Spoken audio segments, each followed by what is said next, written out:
Oui, effectivement, il avait terminé en 7e position à l'occasion de la première course d'Oschersleben et avait réussi à s'imposer lors de la deuxième. Donc là, pour l'instant, il est sur les mêmes traces, une 8e position hier, une position idéale au départ, qu'il va bien entendu essayer de conserver à l'issue des 21 tours de course.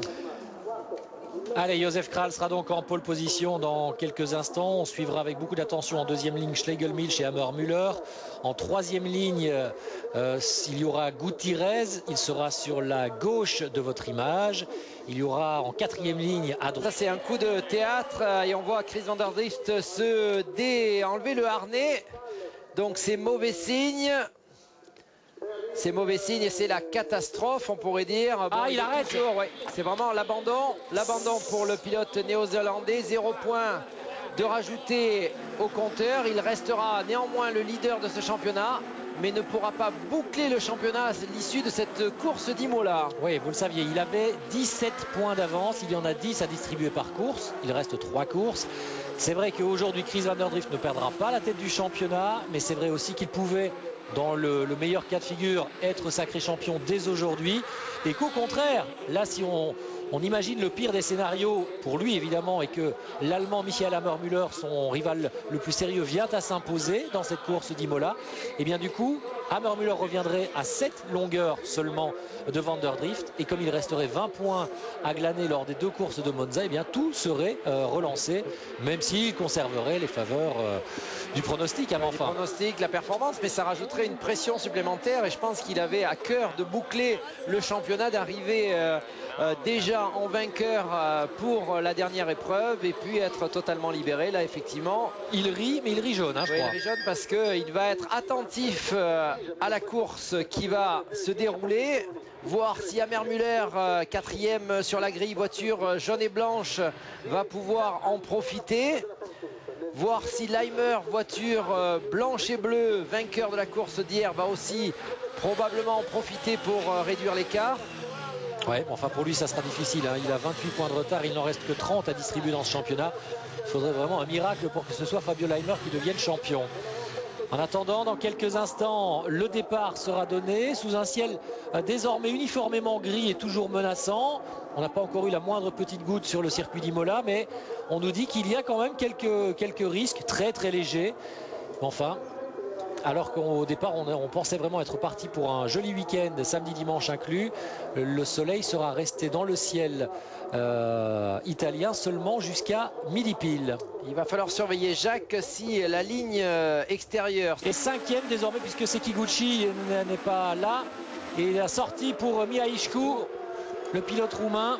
Un petit tout droit, on aura peut-être du mal à revenir sur la piste, alors qu'à l'issue du deuxième virage, Hammermüller qui est sous la pression, voiture jaune et blanche, est en train de se faire déborder visiblement sur Piratella. Non, il résiste. Il résiste à Esteban Gutiérrez, le fameux jeune prodige mexicain dont on vous parlait tout à l'heure. Et pour le moment, en tous les cas, pas de changement. Et avec son numéro 9, c'est Puglisi. D'ores et déjà, Marcelo Puglisi qui a pris un excellent départ. Oui, Puglisi qui a réussi à sauter notamment sur la grille de départ. Le vainqueur d'hier, Fabio Leimer, 2 voitures blanches et bleues. Et oui, 2 voitures du même team, Kram Compétition.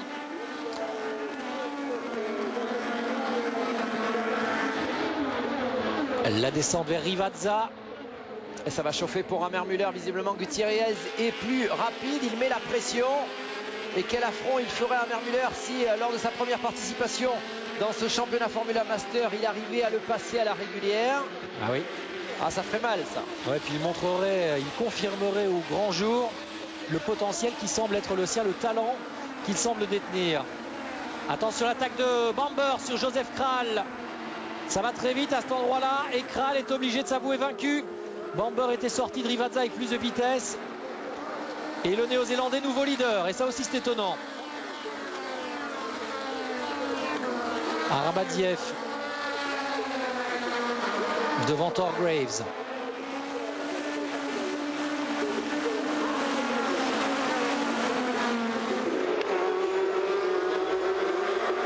Changement de leader dans cette course, je vous le rappelle. C'est Earl Bamber qui est désormais le nouveau leader devant Josef Kral, le Tchèque. Troisième place pour Harald Schlegelmilch et Hammermüller qui tient toujours bon devant Gutiérrez, Pierre-Henri. Et visiblement Thor Graves qui vient de se faire dépasser dans la montée de Piratella. Thor Graves dépassé par Sandler. Tim Sandler, l'Allemand, parti des profondeurs du classement, puisqu'hier il était sorti très tôt dans la course et qui aujourd'hui a évidemment une très belle remontée à effectuer, car en termes de performance c'est un des 3-4 meilleurs pilotes de ce plateau. Bamber qui s'apprête à boucler le deuxième tour, toujours Kral en deuxième position. Troisième place pour Schlegelmilch, puis l'Allemand Hammermüller avec toujours Gutiérrez dans ses rétroviseurs. Et Bamber qui en profite pour l'instant pour creuser un léger écart, plus d'une seconde d'avance sur Kral. C'est le moment effectivement de creuser le trou. Tant que les ténors, les gros bras, les Leimer, les Gutiérrez ont du mal à trouver la voie vers l'avant. Il y a Tamburello, Gutiérrez qui est collé désormais sous le capot moteur ou derrière le capot moteur de Michael Hammermüller. Hammermüller effectivement suivi comme son ombre par Gutiérrez, pas très loin Puglisi et Leimer. Ouais, ça tente de décaler pour Puglisi qui tente sur Gutiérrez, ça ne passe pas. Et belle résistance de Gutiérrez qui s'enfermait véritablement. La porte a réussi en étant sur une trajectoire un peu plus large à conserver de la vitesse et à annihiler la tentative de Puglisi. Mais Puglisi semble rapide en ce début de course. Il semble effectivement rapide, un excellent départ et des ailes en ce tout début de course. Et puis les Italiens qui évidemment sur la piste d'Imola sont remontés comme des pendules. Ils veulent impérativement se mettre en évidence devant leurs supporters.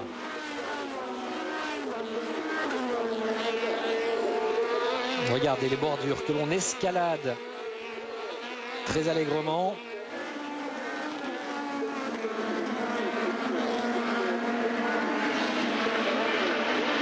Toujours pas d'ouverture pour Gutiérrez qui est véritablement très proche d'Hammermüller, voiture jaune et blanche, mais qui ne trouve pas pour l'instant la faille. Il a quand même réussi à s'écarter de la menace de Puglisi et c'est déjà une bonne chose.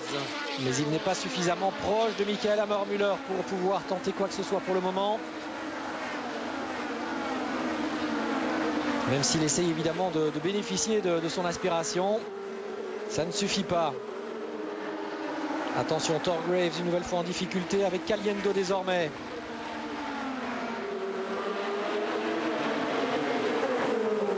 Thor Graves qui résiste, mais ça ne suffira pas. Il perdra 2 places dans l'opération. Une et demie, non, pour l'instant, qu'une place. Mais Ricci est tout prêt également. Hein. Ouais. Et là, c'est difficile pour Thor Graves qui est obligé effectivement de conduire l'œil rivé sur les rétros. Regardez ce qu'il a perdu sur Caliendo notamment. Oh, il a refermé la porte là, Thor Graves. Ricci a dû sauter sur le frein.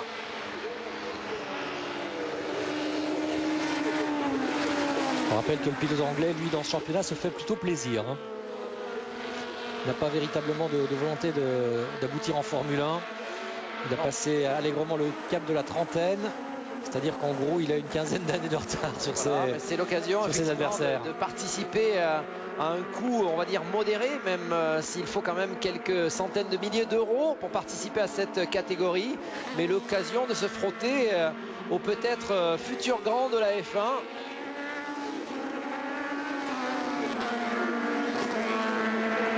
Et pour participer à cette catégorie, il faut en gros, oui, un quart de million d'euros hein, pour une saison complète.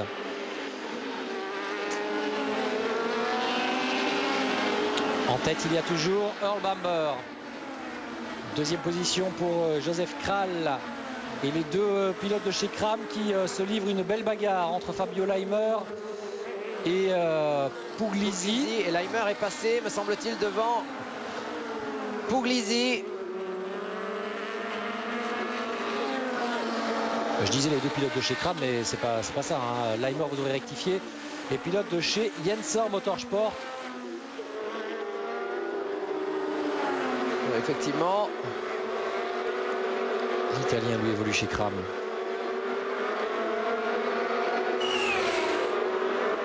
On revoit le dépassement de Leimer sur Puglisi. Net et sans parade, une superbe aspiration.